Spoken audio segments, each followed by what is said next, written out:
Tukuume ennimi zaffe. Ekizibu kyatujjira kye kya TikTok kati. Kyonoonya abantu empisa tekuli kirungi. Waliwo yaŋŋambye nti bw'oyingira mu TikTok tovaamu kubanga buli lw'obikkula bw'oti olaba kirala. Sheitani awo etuddewo nnyo awo mu TikTok. Gavumenti ya Uganda yaweera Facebook ne Facebook yali regulated. Nti ebiseera ebimu bw'oleetamu content eteri nnungi teyitawo. Naye ate TikTok erabika nga y'abantu bonna, abakyamu bonna bali mu TikTok. Kinaakola bulungi singa TikTok eyo evaawo kubanga terina mugaso. Ekyo nkyogedde ku lw'okubanga ne baseeka ababeerako bawazi fatuwa ezitali ntuufu, bavuma buvumi, tebabuulirira, baleeta ebintu ebikaya abasiraamu, ebyawulayawula abasiraamu. Those sheikhs on TikTok are misguiding the ummah. Most of them, they bring petty things to disorganize the Muslims. In Ramadan, they are talking of the little, the small things. This one, you don't do it.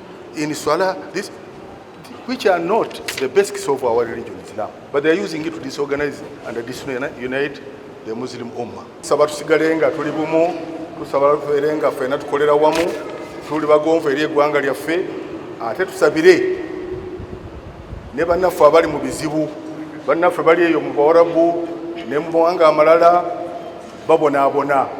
Deputy ayogeddeko ku Gaza, ku Palestine. Ensi yonna etunuulidde abantu nga basaanawo naye tewali ayogera. Ne bannaffe abagamba nti mawanga g'abasiraamu oba mawanga g'Abawarabu, Bawarabu bannaabwe battibwa, teri avaayo n'eddoboozi lyonna. Kijja kubeerangawo eky'ente enjeru. Ente bwe zakkiriza ne ziwaayo ente enjeru nti eziroopa, empologoma n'egirya, n'erya n'emyufu, n'enzirugavu ku nkomerero naye n'eriibwa.